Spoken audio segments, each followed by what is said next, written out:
I wanted to pop on here real quick today to talk about atheism and near-death experiences on this cold California morning. I know everybody thinks of California as this warm place with all the beaches, right? And we have our beaches, but in the winter, it gets plenty cool out here too. So it's a little cold where I am right now, but I've been watching several live streams, not on purpose. They just kind of pop up on various platforms, and a lot of them are like atheists that pop on, or even non-atheists, religious people that pop on that want to talk about proof of God, proof of the existence of heaven, these sort of things, apologetics, kind of on both sides, and people want to engage in these debates. And so I'm going to pop on here and talk about atheism and something that atheists should consider, and that being the experiences of those who have had near-death experiences. Now, I'm not somebody that goes out and tells you absolutely have to believe in God, you have to convert to this religion or that religion, you have to believe like me. That's not my intention, but I do enjoy these discussions about the great mysteries of life. If you're watching this, you're probably interested in these kinds of things, at least to some degree. But I do believe we should present at least good arguments or good cases for our beliefs. And something that I don't hear a lot of people talk about, especially from the religious side or theists, people that believe in God, are an argument from near-death experiences. Now, first of all, many near-death experiences that you hear come from atheists, people that don't believe in God of any sort.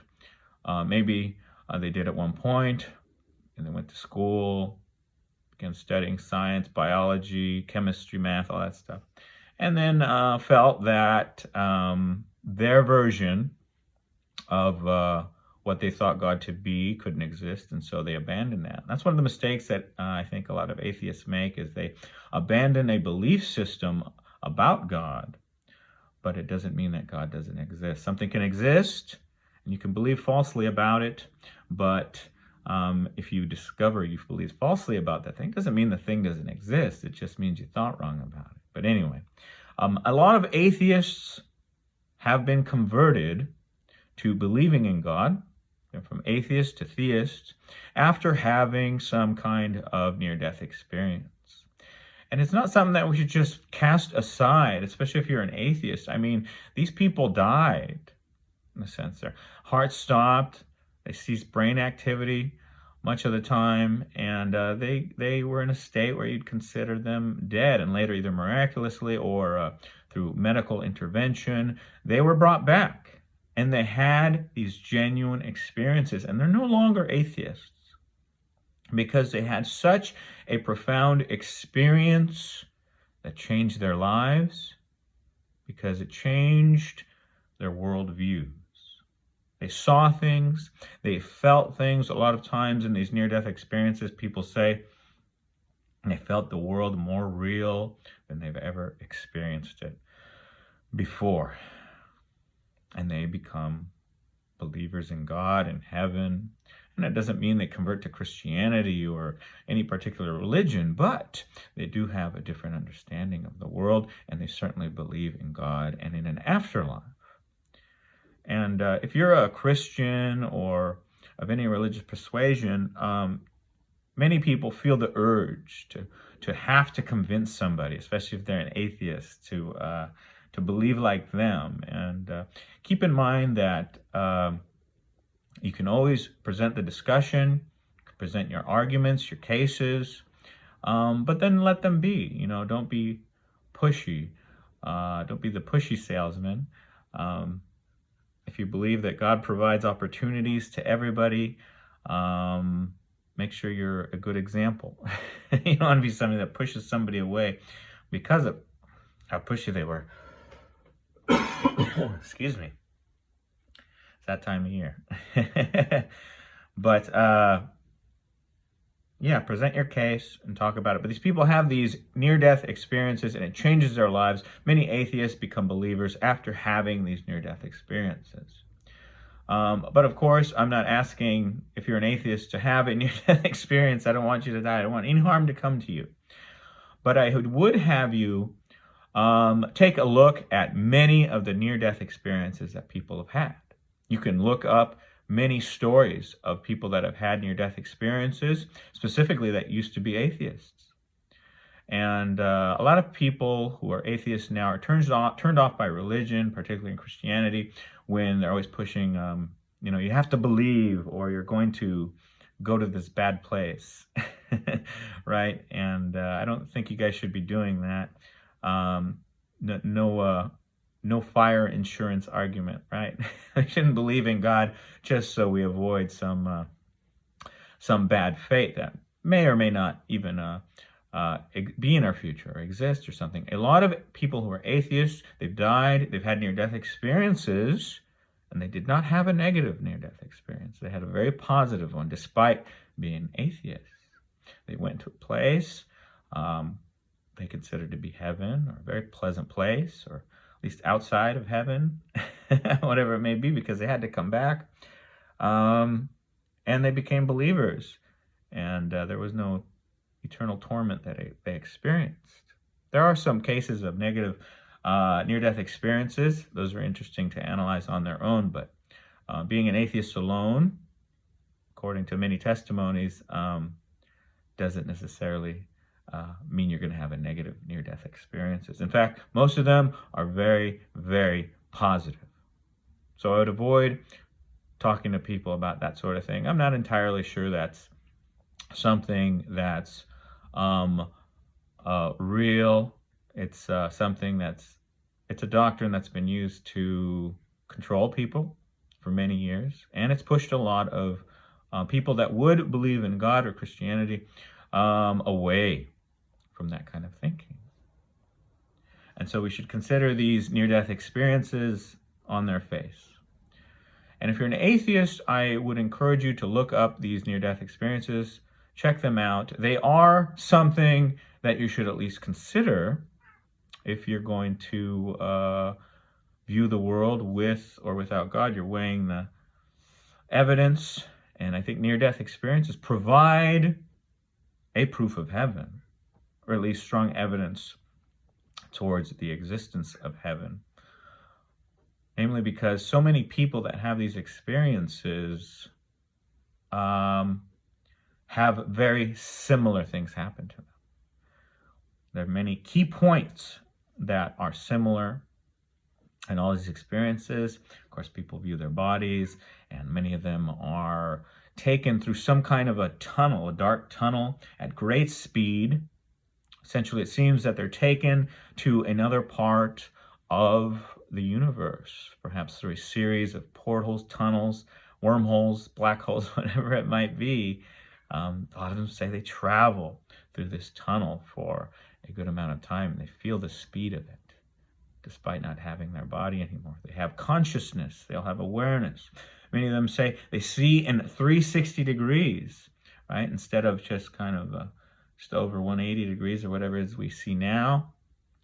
I'm blind, so I don't have that luxury.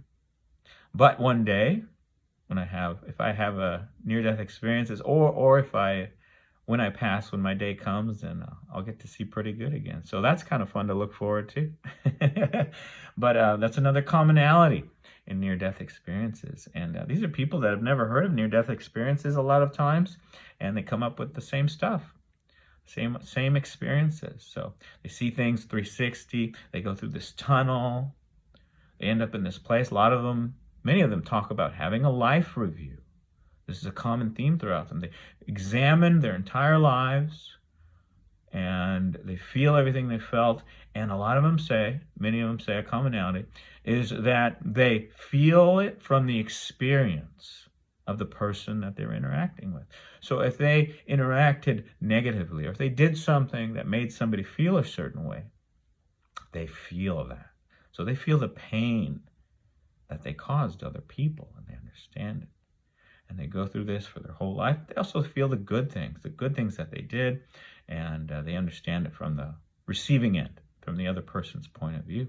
So they have these life reviews. These are very common report near-death experiences, and it's worth noting these similarities in all the experiences from people that have never understood near-death experiences. They've never heard of other near-death experiences, but they're reporting the same sort of thing.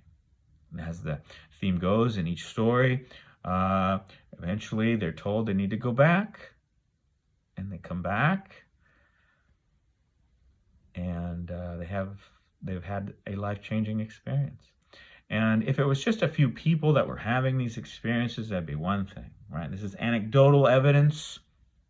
It's not proof of heaven, but I can't help but think it is very strong anecdotal evidence because there are thousands of cases of them. Are there people that make up stories? Sure, there are, just like with anything, right? People say they saw Bigfoot, and they may have, but a lot of times they didn't, right? And so near-death experiences, maybe some people want attention. Sure, that's possible, but we can't discount all these people that have them. And when you watch these experiences that people describe in these YouTube videos, they're all over YouTube. Most of the time, they're just regular people. I think all the time, all the ones I've seen where people tell their own story, they're just regular people. They could be like your neighbor, your grandma, your mom, not actors or anything like that. And you can tell they genuinely believe what they're telling you, and they were genuinely affected by it. And they're excited to tell you about it, And if it seemed like they were being fake or actors or something like that, you could usually distinguish that. But quite often it's just regular people telling their stories of near-death experiences. So if you're an atheist, consider near-death experiences. If you really want to know if there's a heaven, if there's a God, right? Everything you've learned about God, just put it aside. And then take into consideration these people that have had these near-death experiences. Hear the stories, look for those similarities, and then go from there. In the realm of the unknown, consider that you might be wrong about God not existing, right? I can always consider it, right? Even as a theist, I believe that God exists. I see the world. It is incredibly complex. Incredibly complex. And even if we thought this complexity came about gradually through increasing complexity, well, even then you have a system in the universe that allows for that. And that itself is amazing. And so it's not something that we should dismiss. The universe is incredibly complex, not just in biology. That's always what they talk about, is the biology, increasing complexity. But the chemistry, the physics, the mathematics, it's all very ordered. I think you have to have a great deal of faith to think that it all came about on its own, from nothing. Recently heard a comedian talk about this, that atheists tease Christians and other theists who believe that the universe came from God, and they think God doesn't exist. They say the universe came from nothing. And then he says, you know what really doesn't exist? There's nothing. Nothing does not exist. And so essentially, you believe that Christians believe that the universe came about from something that doesn't exist, but so do the atheists, the comedian pointed out, because nothing really doesn't exist. So I thought that was funny. But anyway, I believe God exists. I believe we can look at the universe and see how complex it is. And I've thought about this my whole life, and I've had many changes in how I perceive God. And each time I perceive him differently, God always gets bigger. And so even to you believers, if you're a believer of a particular faith, I would encourage you to continue digging, to continue considering different possibilities about how God is, because we can look at it. We can consider a religious text, of course, like the Bible, but consider that you were born in a part of the world that is most likely going to direct you to a certain faith. If you're born in America, more than likely you're going to be a Christian, right? If you're born in Egypt or in the Middle East and other places, more than likely you're going to be a Muslim. If you're born in an eastern part of the world, you might be a Hindu or a Buddhist or an atheist. There's been studies that have been done that show that political affiliation, political preferences are more strongly tied to personality than they are to actual consideration of all the facts and things. And it may very well be true for believing in God. It may be a certain personality that is more likely to believe in God. There's lots of factors. Life experiences. A lot of people have negative experiences with religion, with this idea of God pushed on them. And so they have negative experiences. And so it's no wonder that people become atheists. Other people are right fighters, right? They want to be right, and so they're very picky about the facts, and they see the world in a very materialistic way. And, they're going to lean towards being an atheist, right? And that's okay. I think it's okay wherever somebody is right now in their path of discovery. If they really want to know about the world, they really want to discover the mysteries of this universe, of this life, they really want answers to the great questions of life, then wherever they are right now, that's where they're supposed to be, whether you're a believer or an atheist, right? Things to consider. Excuse me. Anyway, thank you for watching. If you're an atheist, check out near-death experiences. They're really interesting. Many atheists have had them, and they've been converted. If you want to do that, that's up to you. If you're a religious-minded person, keep exploring, keep digging, keep trying to discover what God might be like. And then tell me what you think God is, what you think God is like, and what do you think of near-death experiences. Go ahead and tell me in the comments if you think near-death experiences are real, and point out any other commonalities. If you've seen lots of stories about near-death experiences, tell me lots of commonalities. I pointed out some of them. I'm sure I missed lots of them, but it's a short video, relatively. And so let me know in the comments and where you're from. I like to hear where people are from. I get all these comments from people, get new subscribers all the time, and I wish I knew where everybody was from. There's this detachment on social media. But if you haven't already, please be sure to subscribe to this channel if you're interested in the great mysteries of the universe, God, meaning of life, those sort of questions. Be sure to subscribe right now and hit the notification bell if you haven't already, and you'll get updates each time I post a new video examining these great questions of life. Anyway, thanks for watching. I'm Edgar Ortega, handsome blind guy. I'll see you, or you'll see me, in the next video.